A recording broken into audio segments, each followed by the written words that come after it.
안녕하십니까. 당신을 늘 응원하는 김병주입니다.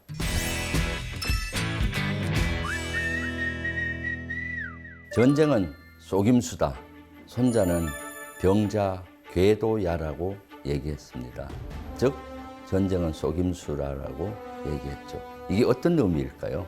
손자는 손자병법 1장에서 오사로서 국력을 배양하고 칠계로서 국력을 비교해서 성산이 있으면 전쟁을 하고 성산이 없으면 전쟁을 하지 않는다 했죠. 성산이 있더라도 그냥 전쟁하면 안 되고 유리한 여건을 만들어서 유리한 세를 만들어서 하라는 겁니다. 그 유리한 여건을 만드는 방법으로서 손자는 14계를 얘기합니다.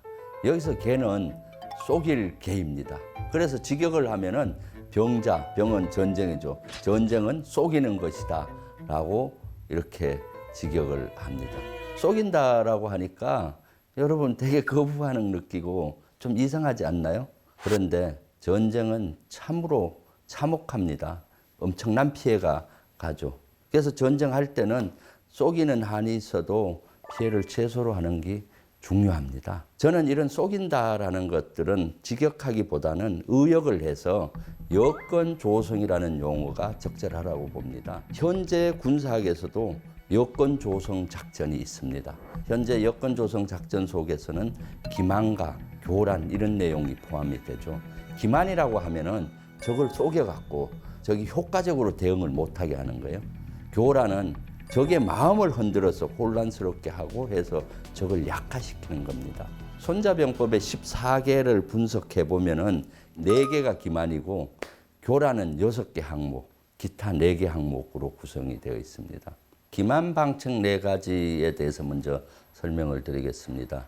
기만 방책 4가지는 능이시지불능, 용이시지원, 근이시지원, 원이시지근입니다. 능이시지불능, 능력이 있으면서도 능력이 없는 척하는 겁니다. 용이시지원, 사용하면서도 사용하지 않을 것 같이 보이는 거죠. 근이시지원은 가까우면서도 먼 것처럼 보이고, 원이시지근은 멀면서도 가까이 보이는 것처럼 보이는 겁니다. 전쟁을 당장 결심했는데도 불구하고 먼 훗날 전쟁을 할 것 같이 속이는 이런 것들이 여기에 해당된다고 볼 수가 있죠. 이런 기만은 매 전투마다, 매 전쟁마다 이루어집니다. 인천 상륙작전에서도 메가드 장군은 그 당시 인천이라는 상륙 지점을 노출이 되면은 적이 대비를 하잖아요. 그러니까 그걸 속이기 위해서 여러 가지 기만 방책을 씁니다. 그 중에 하나가 무전으로 군산, 원산, 해주, 주문진 이런 데를 언급을 하죠. 그래서 적을 혼란하게 만들죠. 그리고 또 포항 위쪽의 해변가에는 소규모 상륙작전을 실질적으로 합니다. 장사 상륙작전이죠. 그러니까 북한군들은 거기에 탁 주목을 하게 되죠. 그러니까 상대적으로 인천에 대한 대비가 잘 안 되었던 겁니다. 이런 것들이 인천 상륙작전을 잘 여건을 조성해서 승리하는 데 일조했다고 보여집니다. 교란 방책 6가지는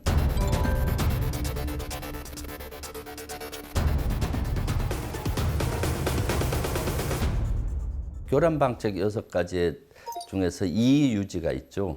이익을 줄 것 같이 하여서 깨어 끌어내는 거죠. 지덧을 한번 생각하면 쉽게 이해갈 겁니다. 지가 좋아하는 음식을 덧단에 탁 지덧단에 놓잖아요. 그럼 지는 그걸 먹기 위해서 가다가 탁 지덧에 걸리는 것이죠. 난이치지는 적을 혼란스럽게 해서 취하는 겁니다.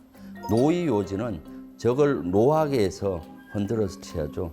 노하게 되면은 어떻나요? 이성적인 판단을 잘 못하잖아요. 옛날 성각 전투를 할 때, 공성 전투를 할 때 성에서 안 나오고 공격했는데 계속 지키면은 되게 어렵죠. 그래서 성 밖에 끌어내기 위해서 성 밖에서 막 상대에 대해서 욕을 하고 막 그렇게 하면은 성 안에 있는 장수나 장병들은 화가 나서 성 밖으로 나오는 경우도 있었습니다. 비교지는 저자세로 나가서 적을 교만하게 만드는 거죠. 교만하게 되면은 자만하죠. 그래서 허점이 드러나고 약해집니다. 친이이지는 친하면 이간시키란 거죠. 분열되면은 힘이 약화됩니다. 그래서 이런 기만과 교란을 해서 충분히 여건을 조성을 해서 판단해 봤을 때 그래도 적이 강하면은 피하고 적이 실하면은 대비를 해야 됩니다. 손자는 이것을 실이 비지 강이 피지라고 했죠. 근데 적이 약하면 공격하죠. 공격할 때 어디로 하느냐가 문제잖아요. 손자가 얘기한 것은 적이 대비하지 않은 쪽으로 탁 공격하고 예상하지도 않는 곳으로 공격하는 겁니다. 이거를 공기무비 출기불의라고 합니다. 여건 조성을 잘해서 승리한 전쟁으로서 손빈과 방연의 예를 들겠습니다. 손빈과 방연은 같은 스승 기곡자 밑에서 공부를 했죠. 이때 손빈은 공부를 아주 잘했어요. 방연은 더 잘했지만 손빈보다는 못했기 때문에 방연은 늘 시기 질투를 많이 했죠. 근데 방연이 먼저 출세를 합니다. 위나라로 가서 대장군이 되죠. 그때 가장 적수가 늘 걸리는 게 손빈이었죠. 그래서 손빈을 위나라로 불러서 음해를 하고 간첩으로 몰아서 정강이 뼈 밑을 자르는 빈형을 당하게 합니다. 그리고 얼굴에는 걸자를 새기는 형을 하죠. 다시는 세상 밖에 나와서 능력을 발휘 못하도록. 이때부터 손빈은 방연에 대해서 철천지 원수가 되죠. 손빈은 다시 제나라로 복귀해서 채용이 됩니다. 그래서 제나라가 위나라를 공격하는 상황이 됐습니다. 이때 이제 제나라가 위나라를 공격하다가 힘이 부족해서 후퇴하는 척하고 후퇴를 시작합니다. 이때 위나라의 방연은 이 기회에 제나라를 완전히 섬멸해버리겠다라고 생각하고 추격을 시작하죠.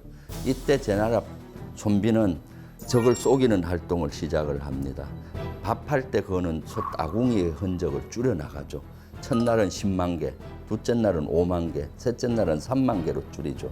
위나라의 방연이 보니까 병력이 점점 줄어갔잖아요. 이 제나라에 탈영병이 많이 생겨서 반으로 줄었구나. 빨리 추격을 해서 섬멸을 해야 되겠다라고 생각하고 보병들은 제외하고 정예병력만 뽑아서 추격을 하게 됩니다. 이틀 갈 거리를 하루 만에 추격을 해줘. 그래서 이때 제나라 손빈은 치밀하게 계산을 해서 마릉이 나는 계곡에다가 딱 매복을 하고 있습니다. 그때 이제 위나라의 방연이 도달을 했는 시간이 밤이었습니다. 칠흑 같은 어두운 밤인데 길이 딱 막혀 있는 거예요. 나무가 베어서 쓰러져 있는데 그 계곡 중간에 큰 나무가 보이는데 나무 껍질이 다 벗겨져 있는 게 보였습니다. 근데 가만히 보니까 뭔 글씨가 쓰여 있는 것 같아서 횃불을 한번 켜라고 했죠. 야간엔 횃불 안 켜고 가잖아요. 그래서 횃불을 딱 켜보니까 방연은 이 나무 앞에 죽으리라 하고 적혀 있는 겁니다. 기겁을 하고 이거 함정에 빠졌구나 하고 철수 명령을 내리려고 하는데 화살이 비 오듯이 쏟아지고 제나라의 군사의 함성 소리가 엄청나게 들리면서 거기에서 대패를 하게 됐던 것이죠. 손빈은 실제 이러한 여건 조성을 해서 쉽게 전투를 이겼죠. 그래서 우리가 어떤 일을 할 때든 유리한 여건을 만드는 게 아주 중요합니다. 그런데 여기서 유념해야 될 게 꼭 있습니다. 손자가 말한 이러한 14개 속임수는 일상생활에서 써서는 안 됩니다. 우리가 사람끼리의 일상생활에서는 신뢰와 신용이 제일 중요합니다.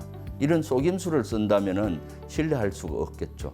이러한 손자가 제기한 14개의 여건 조성 방법은 국가 운명이 걸려있는 전쟁에서나 써야 된다는 것을 여러분들이 꼭 기억하세요. 그리고 여기서 기억해야 될 것은 어떤 일을 할 때 유리한 여건을 조성한다는 것이 아주 중요하다는 것들을 여러분들이 기억하시면 좋겠습니다.